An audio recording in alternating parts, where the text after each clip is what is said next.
優れもん自動車用品のクセです。いつもご視聴ありがとうございます。今日はですね、ダイハツミラバンオーディオ取り付け。ダイハツミラバン希少な5速マニュアル。平成26年式オイル消費対策済みエンジンなのだ。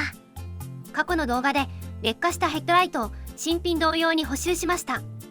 補修してから7ヶ月後、変化なし、ピカピカなのだ。今回は安くて良い音 AL1SQ セパレートスピーカーを取り付けます。ダイハツ純正ラジオからケンウッドの古い CD プレイヤーに交換するのだ。動画の最後にスピーカーの視聴があります。過去の動画でカローラアクシオに取り付けて感動の音になった AL1SQ を取り外しました。なんで取り外したの？ AL1SQ と同じくオーディオラボラトリアのエントリーモデル AL1 プロを試してみたくなったのよ。そうなの？ AL1 プロはおいくら万円なのだ？ AL1 プロが17,600円、AL1SQ は13,860円、価格差は3,740円で、何が違うの？どちらも一般的なツイーターより再生周波数帯域はかなり広いけど、AL1 プロのツイーターは 530Hz から 40kHz ハイレゾ音域に対応しているわ。AL1SQ のツイーターは 677Hz から 25kHz まで。両方とも高音域と中音域を鳴らすツイーターなのだ。ちなみにツイーターとミッドウーハーのクロスポイントは AL1SQ が 1850Hz 付近、AL1 プロは 1000Hz 付近に設定されているわ。どちらも2ウェイスピーカーでありながら3ウェイと同じ音質効果があるわね。特徴がよくわかったのだ。カローラアクシオから取り外した AL1SQ をミラーバンに取り付けます。ドア内張りを外します。ビスを外します。ドアウィンドレギュレーターハンドルを外します。スナップリングをなくさないように注意。内張り剥がしを使います。ドアグリップを外します。内張り剥がしでクリップのはめ込みを外します。ドア内張りを上に持ち上げ、ウェザーストリップのはめ込みを外します。ドア内張り外れました。ドアスピーカーついていませんでした。スピーカー取り付け部分のサービスホールカバーを外します。スピーカーの配線コネクターがついていますが、今回は使用しません。AL1SQ のミッドウーハー、ドアインナーパネルにそのまま取り付けできるのか？ぴったり合いません。カロッツェリアの MDF 製インナーバッフルを使うことにしました。しっかりとした作りで、裏側にはウレタンクッションがついています。遮音クッションと取り付けネジ、インナーバッフル取り付けできそうです。取り付けネジが入りません。5mm のドリルビットです。取り付け穴を広げます。取り付けネジ入りました。インナーバッフルの取り付け穴3箇所加工しました。インナーバッフルを仮付けしました。ドアガラスを一番下まで下げます。ドアガラスとミッドウーハーのフレームやマグネットと接触しないか確認。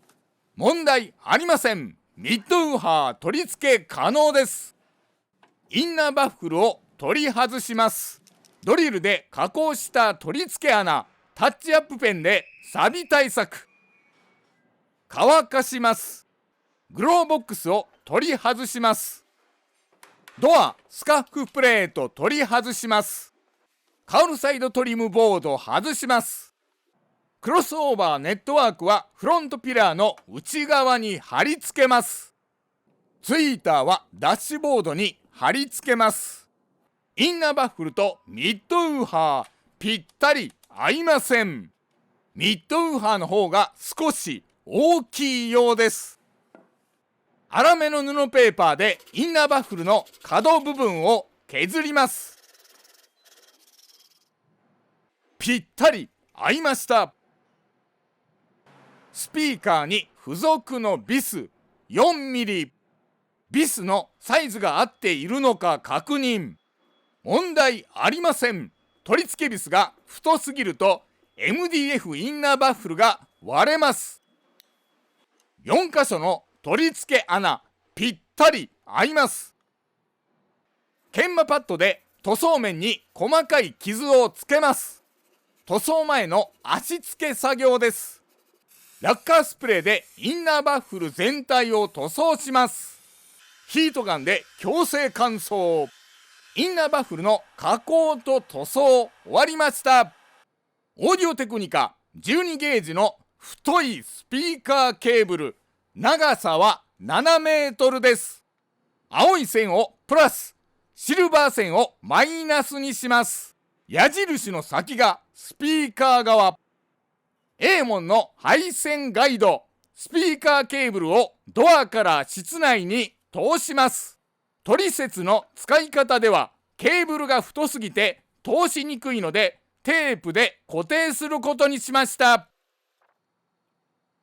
滑りを良くするためシリコンルブ DX をスプレーします。ドアとフロントピラーの間にゴムブーツがあります。ゴムブーツ内に配線ガイドを通します。ドア側ゴムブーツの入り口、配線ガイドの先端を差し込みます。この車は簡単に通すことができました。スピーカーケーブルをカットします。プラスとマイナス線カッターで切り離します。A 門の平型端子を使うことにしました。端子と端子カバー。ケーブルが太すぎてカバーを通すことができません。収縮チューブを使います。ワイヤーストリッパーでスピーカーケーブルの被覆を剥きます。プラス側、青い線に大きい端子を装着します。電光ペンチで端子をかしめます。導線部分をかしめました。被覆部分をかしめます。プラスとマイナススピーカー端子取り付けできました。収縮チューブをヒートガンで温めます。スピーカー端子完成しました。結束バンドでスピーカーケーブルを固定します。サービスホールカバーを元に戻します。スピーカー取り付け部分をカットします。インナーバッフルをドアインナーパネルに取り付けます。ワッシャーとナットを裏側から取り付けます。8ミリのスパナで裏側のナットを締めます。ミッドウーファーのスピーカー端子を下から押さえながら平型端子を差し込みます。スピーカー端子を壊さないように注意。端子が抜けてしまわないか確認。ミッドウーファーをインナーバッフルに取り付けます。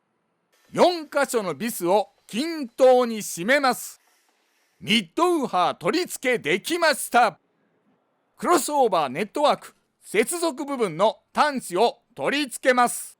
ワイヤーストリッパーで被覆を剥きます。絶縁被覆付き Y 型の圧着端子を使います。Y 型端子をスピーカーケーブルに装着。専用の圧着工具を使います。Y 型端子をかしめます。しっかり接続できました。クロスオーバーネットワークのウーハープラスマイナスケーブルを接続。ドア内張りの裏側、スピーカーグリル部分の出っ張りがミッドウーハーと接触するのでカットします。プラスチック用カッターで出っ張りを切り取ります。カットできました。ドア内張り取り付けます。ミッドウーファーとドアの内張り接触していないか確認。左ドアスピーカー終わりました。右ドアミッドウーファー取り付け。制振剤や吸音材などの貼り付け、デッドニングは一切していません。右ドアスピーカー完成しました。次は純正ラジオを外します。傷防止のためマスキングテープを貼ります。内張り剥がしでこじる。センターパネルを手で引っ張ります。オーディオステーの取り付けビス。右側が隠れています。下側のセンターパネルを外します。吹き出し口と温度調整のつまみを引っ張り外します。2つのビスを外します。センターパネルのはめ込みを少しずつ外します。コネクター1箇所、ロックを押して接続を外します。上下センターパネル外れました。オーディオステーの取り付けビス4箇所外します。ラジオアンテナのプラグ引き抜いて外します。コネクターのロックを押して接続を外します。 ETC のアース線がついていました。外します。純正ラジオ外れました。運転席の足元のパネル外しました。スピーカーがついているダイハツ純正 AM/FM ラジオ。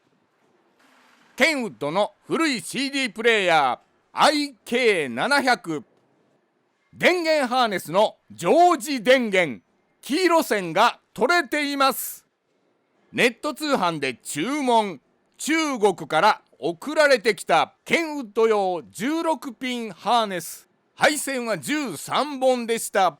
ギボシ端子をつけました。アンテナコントロール、ミュート、イルミネーション、3本の線がついていませんでした。ほぼ同じです。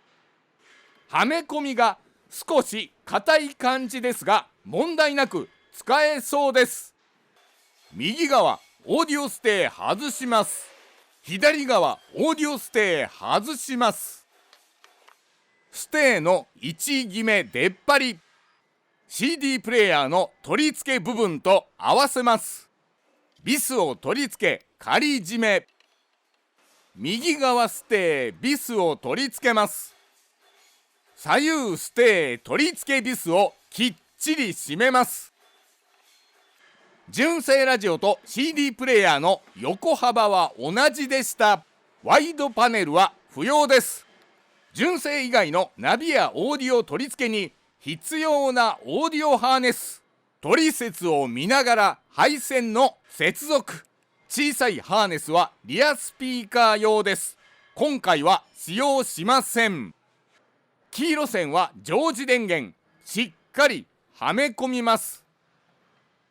赤色線 ACC アクセサリー電源。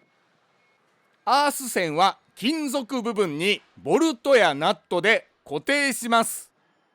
CD プレイヤーのアース線は延長してオーディオハーネスのアース線と一緒に固定します。オーディオハーネスのフロントスピーカー出力接続しません。 CD プレイヤー側のフロントスピーカー出力をスピーカーケーブルと接続します。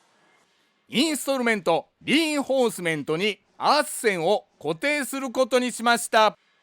オーディオハーネスと車両ハーネス接続。オーディオハーネスと CD プレイヤー ETC のアース線、リインフォースメントにアース線を固定しました。 CD プレイヤーからクロスオーバーネットワークまでのスピーカーケーブル、矢印の先がクロスオーバーネットワーク側、ツイーターのスピーカーケーブル、矢印の先がツイーター側、CD プレイヤーのフロント右スピーカー出力と右スピーカーケーブルを接続。左スピーカーケーブル接続。ギボシ端子接続部分に結束テープを巻きつけました。左スピーカーケーブルダッシュボードの奥側に通します。右スピーカーケーブル通します。メーターを外すことにしました。右スピーカーケーブル運転席の足元まで通しました。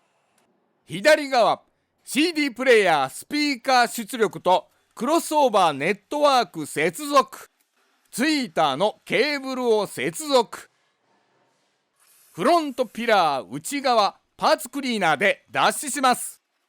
クロスオーバーネットワークの裏側も脱脂します。超強力両面テープを使います。フロントピラー内側に両面テープ貼り付け、クロスオーバーネットワークにも両面テープを貼り付け、クロスオーバーネットワークしっかり固定できました。スピーカーケーブルを結束バンドで固定しています。ツイーターのケーブルを通します。ダッシュボード内側にケーブルを通しました。ツイーターのギボシ端子を接続。右側のクロスオーバーネットワークもフロントピラー内側に貼り付けました。CD プレイヤーの電源ハーネスとラジオアンテナ。電源ハーネスを CD プレイヤーに接続。アンテナプラグを止まるまで差し込みます。電源ハーネスを奥側に押し込んでから CD プレイヤーを取り付けます。4箇所のビスを取り付け CD プレイヤーを固定します。 CD プレイヤースピーカーの動作確認をします。問題ありません。正常になっています。取り外したパーツを元に戻します。ツイーター固定用の両面テープ、コンパスカッターでカットします。ダッシュボードを脱脂します。ツイーターをダッシュボードに固定します。格安オーディオシステム完成しました。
びっくりするくらいツイーターからたくさんの音が聞こえたのだ。ワイドバンドツイーターの特徴ね。 AL1SQ は音がはっきりくっきり僕の好きな音なのだ。歯切れの良い低音、芯のある音ね。僕、歌が入っている楽曲を聴いてみたいのだ。歌が入っている高音質 CD の録音をしたけど使わなかったの。どういうこと？著作権を侵害する恐れがあるのでやめたのよ。そうなの？仕方がないけど残念なのだ。ご視聴ありがとうございました。チャンネル登録お願いします。僕からもお願いしますなのだ。ご視聴ありがとうなのだ。ご視聴ありがとうございました。チャンネル登録お願いします。